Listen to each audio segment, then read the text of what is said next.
After 15 years keeping St. Mary's Hospital running 24/7, I got fired for resistance to change. But they didn't know I had installed a special feature in the system. Do you believe one person could paralyze an entire hospital?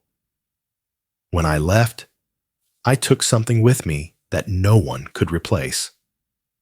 My name is Kenneth Miller, and at 52, I thought I'd seen everything in the IT world. For 15 years, I'd been the backbone of St. Mary's Hospital's critical systems. While other guys my age were complaining about their backs, I was crawling under server racks at 3 a.m., fixing crashes that could literally mean life or death. Kenneth, you're a lifesaver. Dr. Patricia Wells used to say, whenever I'd restore the patient database after a midnight system failure. I don't know what we'd do without you. Those words meant everything to me back then. Little did I know how prophetic they'd become. My wife, Sarah, had stopped complaining about my late nights years ago. You love that hospital more than your own family, she'd mutter whenever I'd miss another dinner. Maybe she was right. But how do you explain to someone that when the ICU monitoring system goes down, people die? When the pharmacy database crashes, medications get mixed up. I wasn't just maintaining computers. I was protecting lives. The irony is, I built most of these systems from scratch. When I started at St. Mary's in 2008, they were still using paper charts for half their processes. I created the patient tracking system that reduced medication errors by 89%.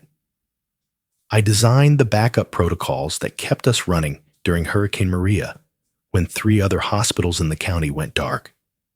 I even installed what I called my insurance policy, a backdoor access that I'd never needed to use, but kept as a failsafe, just in case. Have you ever sacrificed your entire life for a job, only to have someone call your work obsolete?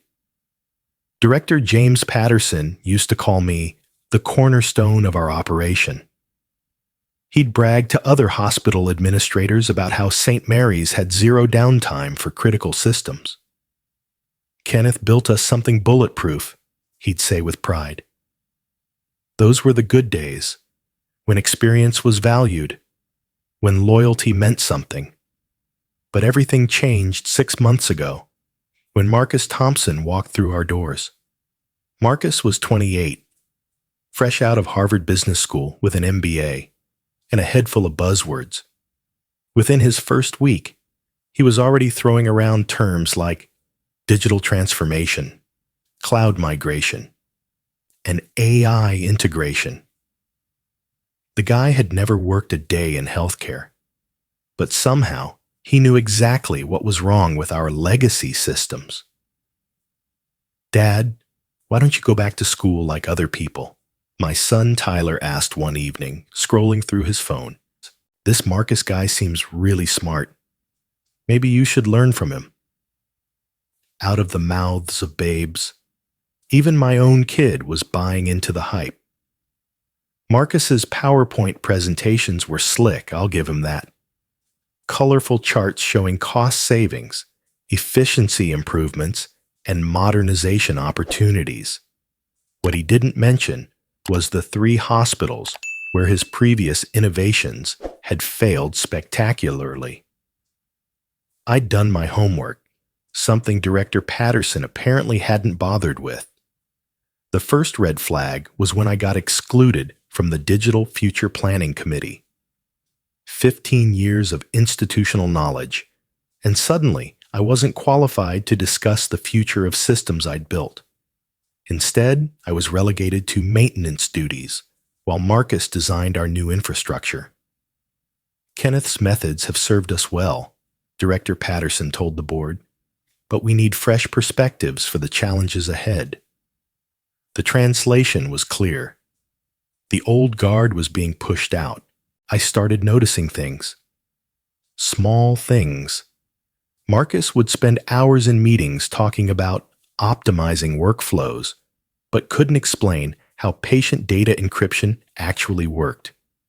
He'd present migration timelines that ignored basic healthcare compliance requirements.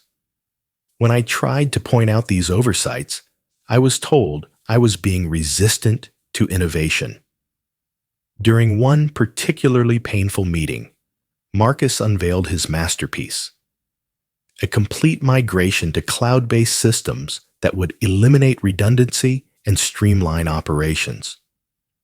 What he'd actually designed was a single point of failure that would crash the entire hospital if the internet went down for more than 5 minutes.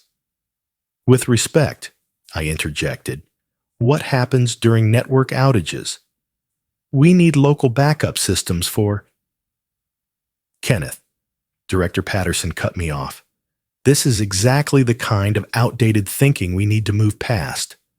Cloud systems are more reliable than anything we could maintain locally. The room went silent. 15 years of preventing disasters. And now I was the problem. That night, I sat in my home office, staring at the network monitoring dashboard I'd set up years ago. Every green light represented a system humming along perfectly. The patient database, the pharmacy integration, the lab results network, all running because of architecture I'd designed with redundancy, fail-safes, and yes, old-fashioned reliability. Maybe they're right, Sarah said, bringing me coffee. Maybe it's time to retire early. You've given them enough. But it wasn't about me anymore. It was about the night shift nurse who needed instant access to patient allergies. It was about the surgeon who required real-time lab results during emergency operations. It was about the pharmacy tech who relied on my medication tracking system to prevent fatal dosing errors.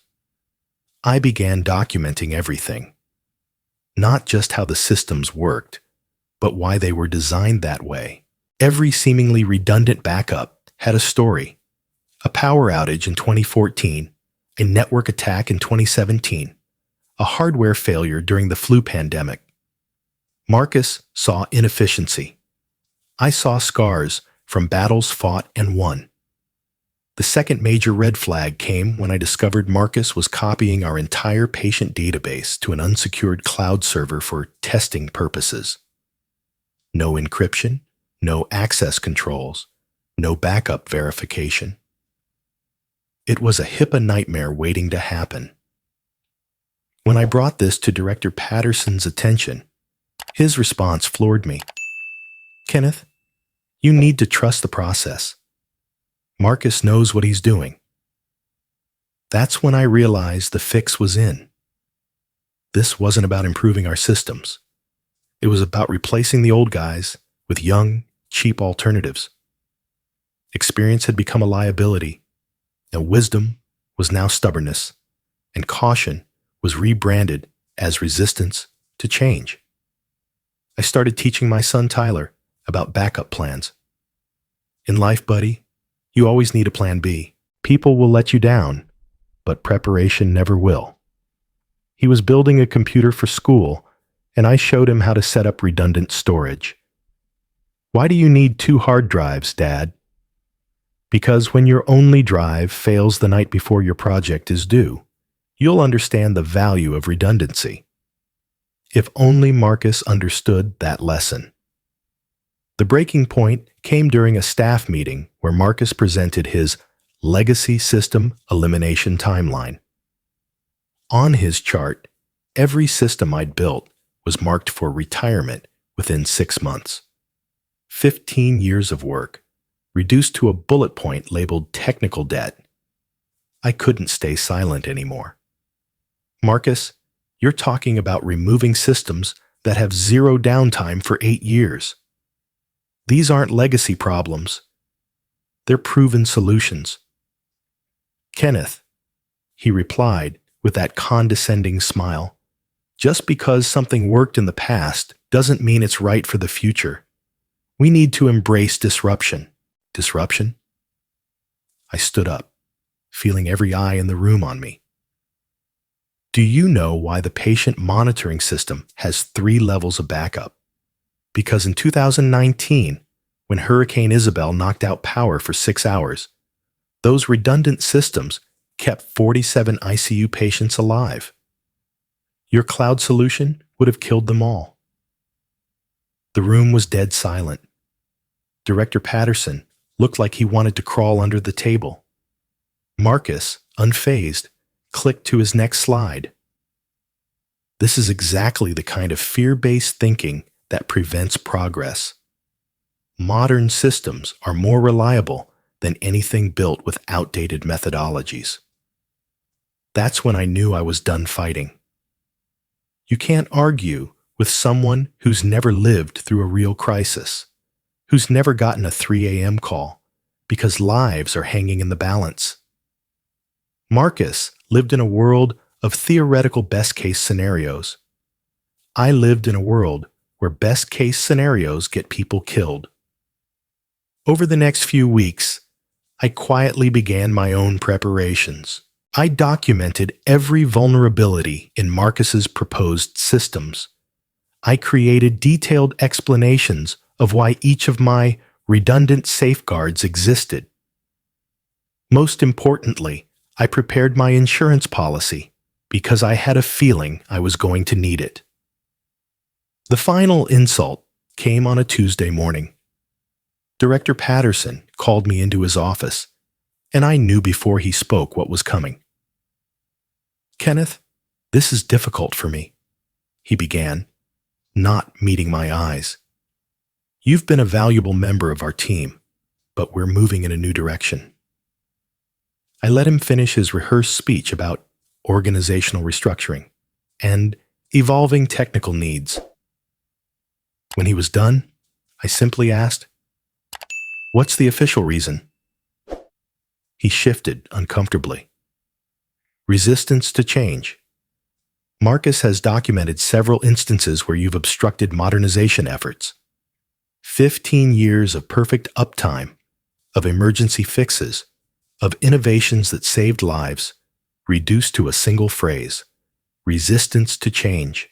Your methods are outdated and inefficient," he declared, his voice gaining confidence as he repeated Marcus's talking points. "We need modern approaches." I looked around the office, where I'd spent countless hours troubleshooting problems, planning upgrades, and protecting the hospital's most critical data. Photos of Director Patterson with various hospital achievements covered the walls. Achievements made possible by the systems he was now calling obsolete. Without a word, I stood up, gathered my belongings, and walked toward the door. "Kenneth," Director Patterson called after me, "I hope you understand this isn't personal." I paused at the doorway and turned back. For just a moment, I considered telling him about the vulnerabilities in Marcus's design, about the disasters waiting to happen, about the patients who would suffer when his shiny new systems failed. Instead, I smiled. "I understand perfectly." Yayo, as I walked through the IT department one last time, my former colleagues couldn't look me in the eye. They knew this was wrong, but they also knew they had mortgages and families to feed. I didn't blame them. In their position, I might have done the same thing. But as I passed the server room where I'd spent so many late nights, I made one final stop. Just a quick check of the maintenance protocols, a small adjustment to the backup scheduling, and the activation of a few dormant monitoring scripts I'd written years ago. Nothing dramatic, nothing malicious, just ensuring that certain systems would require my personal attention to function properly. After all, I was the only one who truly understood how everything fit together. In the parking garage, I sat in my car for a few minutes, watching through the windows as the hospital continued its daily operations, nurses rushing between floors, doctors consulting tablets, patients being wheeled to various departments, all of it dependent on the infrastructure I'd built and maintained. Marcus had his theories and his presentations. Director Patterson had his budget projections and modernization timelines. But I had something they'd never understand: the knowledge of what happens when complex systems fail, and the wisdom to prevent those failures before they occurred. As I drove home, my phone buzzed with a text from Sarah. "How did it go?" I texted back. "It went exactly as expected. Don't worry, I have a plan." What I didn't tell her was that my plan was already in motion. In 48 hours, Marcus was about to learn the difference between theoretical knowledge and practical experience. Director Patterson was about to discover why cutting corners in critical systems isn't just bad business. It's dangerous. And somewhere in the back of my mind, I was already composing the consulting contract I'd present when they inevitably called me back. Because here's what 15 years in hospital IT had taught me. When people's lives are on the line, pride becomes a luxury no one can afford. And when systems fail, not if, but when, the only thing that matters is having someone who knows how to fix them. Marcus was about to get his first real lesson in crisis management. I just hoped the patients wouldn't pay the price for his education. The first 48 hours after my termination were surprisingly peaceful. I watched from my home office as the hospital's network monitoring dashboard showed everything running smoothly. Green lights across the board, the patient database humming along, pharmacy systems processing orders, lab results flowing seamlessly to doctors' tablets. Marcus probably thought he'd inherited a perfectly tuned machine. He had no idea he was sitting on a time bomb. I'd built those systems with what I called graceful degradation. They could run for days, even weeks, without my direct intervention. But certain maintenance routines required manual oversight, specific passwords that only I knew, and diagnostic protocols that weren't documented anywhere except in my head. It wasn't malicious design. It was 15 years of quick fixes and emergency patches that had never been properly formalized. Marcus was about to learn the difference between running a system and understanding it. Sarah found me in my office at 6 a.m., still monitoring the hospital's network performance. "Kenneth, you're not working there anymore. Why are you still watching their systems?" "Professional curiosity," I said, noting that the backup verification scripts were starting to throw minor errors. Besides, old habits die hard. The first crack appeared on Thursday morning. The main printers in the nursing station started jamming, then defaulting to an error state that required manual reset. Nothing critical, just annoying. The help desk logged it as a minor hardware issue. By Thursday afternoon, the pharmacy dispensing system began experiencing intermittent slowdowns. Medications took an extra 30 seconds to process, not enough to delay patient care, but enough to frustrate staff.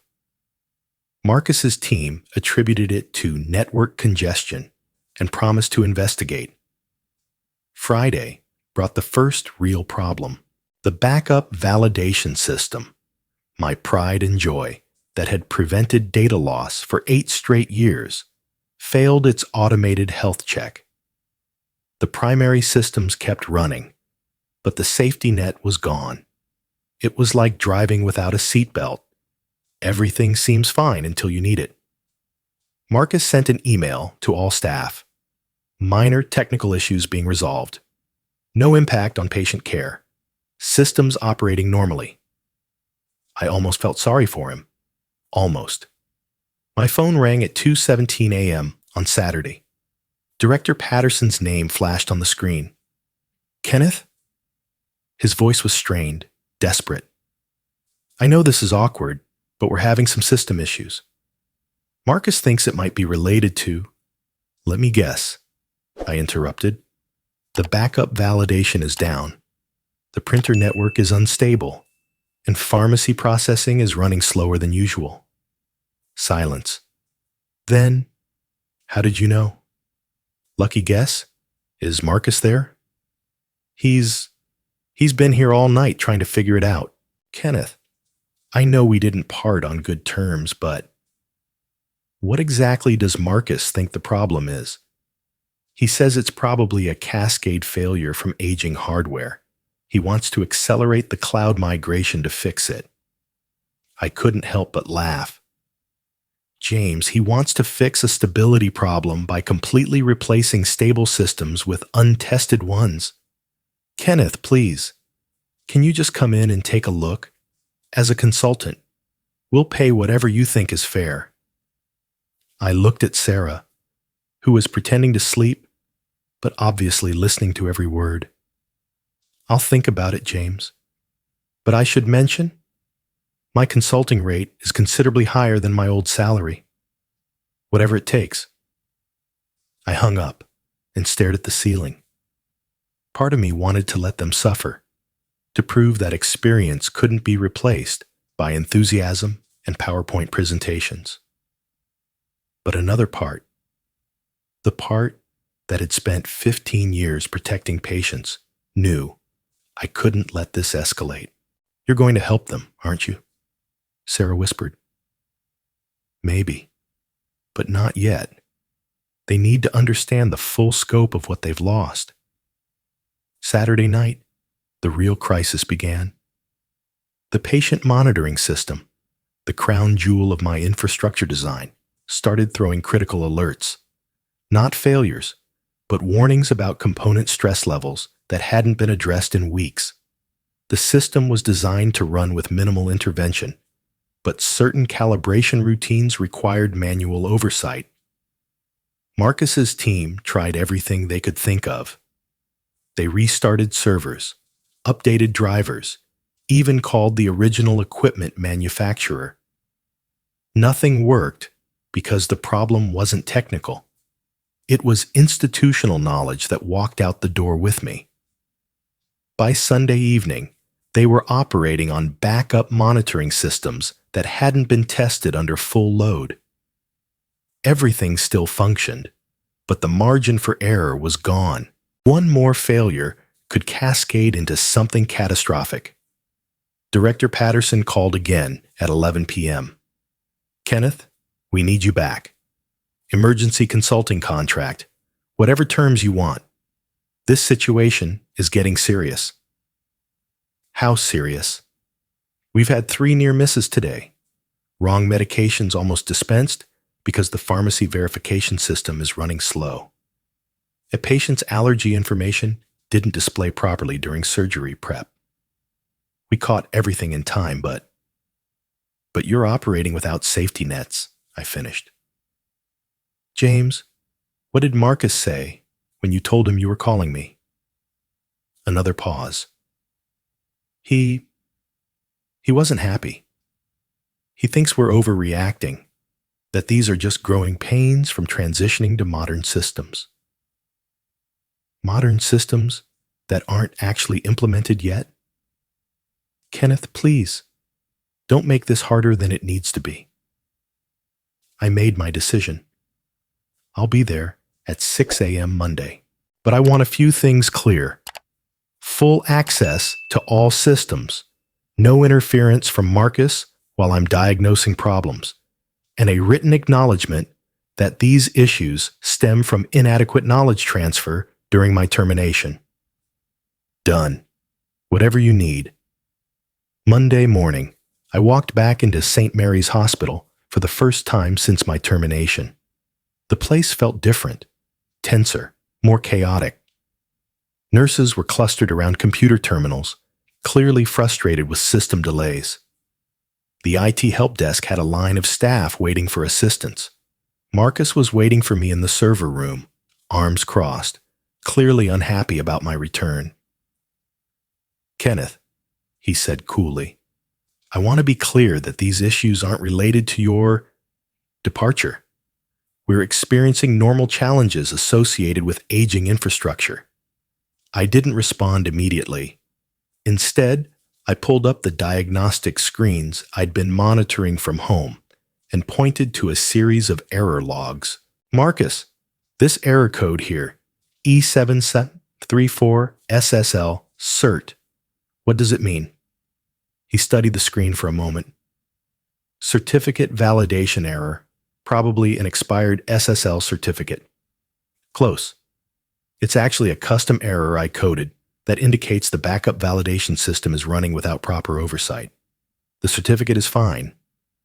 This is telling us that automated integrity checks are failing because manual verification protocols haven't been executed. His confidence wavered slightly.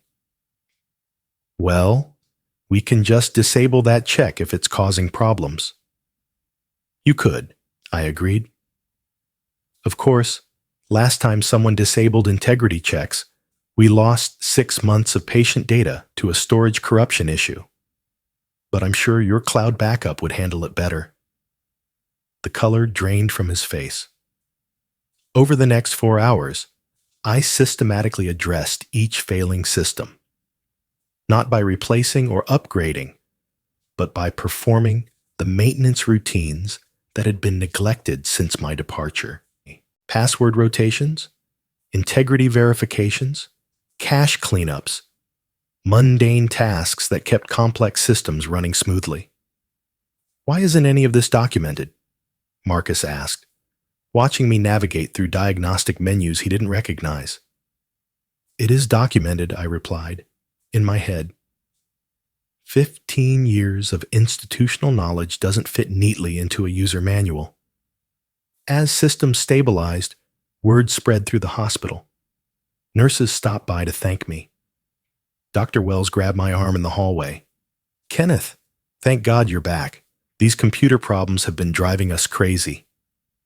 By noon, everything was running normally again. Green lights across all monitoring dashboards, error logs clear, performance metrics back to optimal levels. The crisis was over, for now. Director Patterson found me in the cafeteria during lunch. Kenneth, I owe you an apology. And more than that, I owe you an explanation. I gestured to the chair across from me. I'm listening. The board has been pressuring us to cut costs and modernize. Marcus came highly recommended, and his proposals promised significant savings. I thought we could have both. New efficiency and your experience. But Marcus made it clear that wasn't an option. He said keeping old systems and old staff would compromise the entire modernization effort, that we needed to make a clean break with legacy approaches. I took a sip of coffee, choosing my words carefully. James, do you know what the most expensive thing in a hospital is? Medical equipment, staff salaries, downtime. Every minute our systems are offline costs thousands of dollars and puts lives at risk. Marcus's approach treats our infrastructure like a software startup. Move fast and break things. But we can't afford to break things. Director Patterson nodded slowly. What would you recommend? Gradual migration. Keep proven systems running while slowly integrating new capabilities. Test everything extensively before going live. And most importantly, maintain institutional knowledge throughout the transition. Are you saying Marcus's plans are completely wrong? I'm saying Marcus's plans are incomplete. Cloud migration can be valuable, but not at the expense of reliability. Innovation is important, but not more important than patient safety. That afternoon, I was officially reinstated as IT director with a salary increase and a mandate to oversee all system changes. Marcus was reassigned to strategic planning, basically a face-saving way to remove him from operational responsibilities without admitting the hire had been a mistake. The conversation with Marcus was awkward but necessary. "I want you to know this isn't personal," I told him in my newly reclaimed office. "You have good ideas and strong technical skills, but healthcare IT is different from other industries. Failure isn't just inconvenient, it can be fatal." "I still think you're too conservative, he replied, clearly bitter about his demotion. "All this redundancy and manual oversight, it's inefficient." "Marcus, let me tell you about efficiency in healthcare. In 2018, we had a power outage that lasted 14 hours. The backup generators failed after 6 hours. My inefficient, redundant systems kept patient monitoring, medication dispensing, and life support systems running on battery power and manual overrides until the power company restored service. 11 patients in the ICU survived because of redundancy that would have been eliminated under your efficiency model." He was quiet for a long moment. "I never thought about it that way." "That's not a criticism. It's just experience. Real innovation in healthcare means finding ways to improve care while maintaining absolute reliability. It's harder than disrupting for disruption's sake, but it's what our patients deserve." Over the following weeks, I implemented a hybrid approach. Marcus's cloud concepts were valuable, but we rolled them out gradually with extensive testing and fallback procedures. His AI integration ideas had merit, but we implemented them as decision support tools rather than replacement systems. Most importantly, I started a formal knowledge transfer program. Every system modification was documented not just technically, but contextually. Why decisions were made, what problems they solved, what risks they mitigated. "Dad, you seem happier now," Tyler observed one evening as I helped him with his computer project. "I am, buddy. Sometimes you have to lose something to understand its real value." "Like your job, like my purpose. I thought my job was maintaining computers, but it's actually protecting people. The computers are just tools." 3 months later, our hybrid modernization approach was featured in Healthcare IT Magazine as a model for gradual innovation. Marcus had learned to appreciate the value of stability and was developing into a capable systems architect under my mentorship. Director Patterson stopped by my office on a Friday evening. "Kenneth, I never properly thanked you for coming back. Not just for fixing the technical problems, but for handling the whole situation with such grace." "You mean for not saying, 'I told you so,' more than absolutely necessary?" He laughed. "Something like that. But seriously, you could have let us fail completely. You could have made us pay a much higher price for our mistake." "James, I've learned something over the years. Being right isn't worth much if people suffer for it. My job isn't to prove points.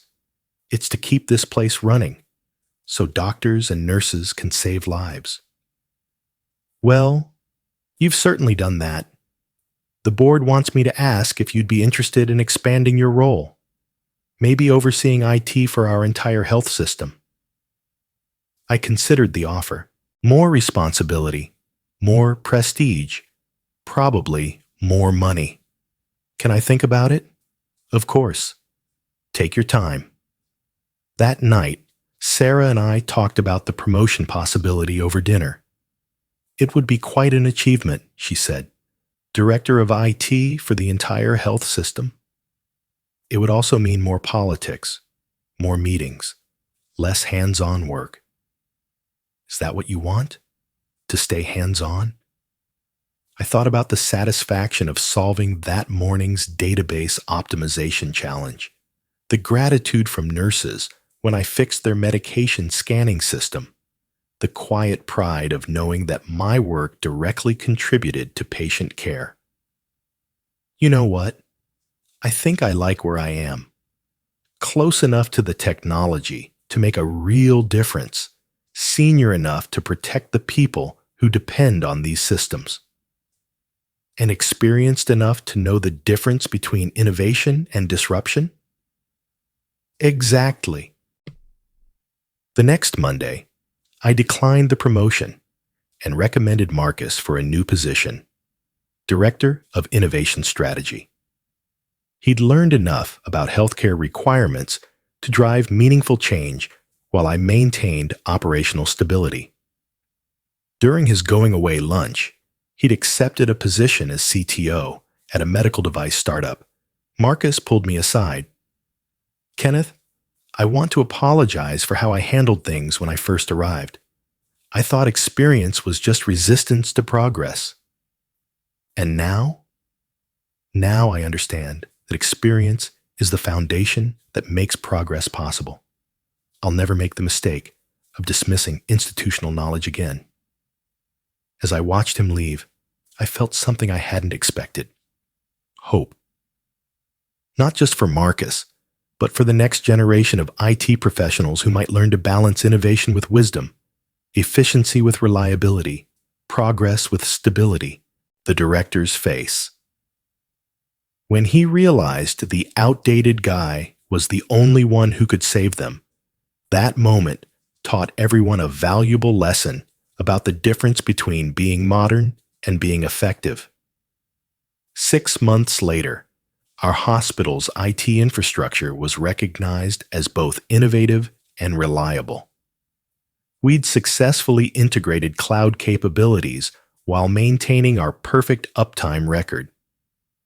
Young consultants toured our facility to understand how we balanced modernization with stability. And every time someone asked about our success, I gave the same answer: innovation without foundation is just destruction. Real progress means building on wisdom, not replacing it. Sometimes the most modern approach is understanding why the old ways worked before rushing to tear them down.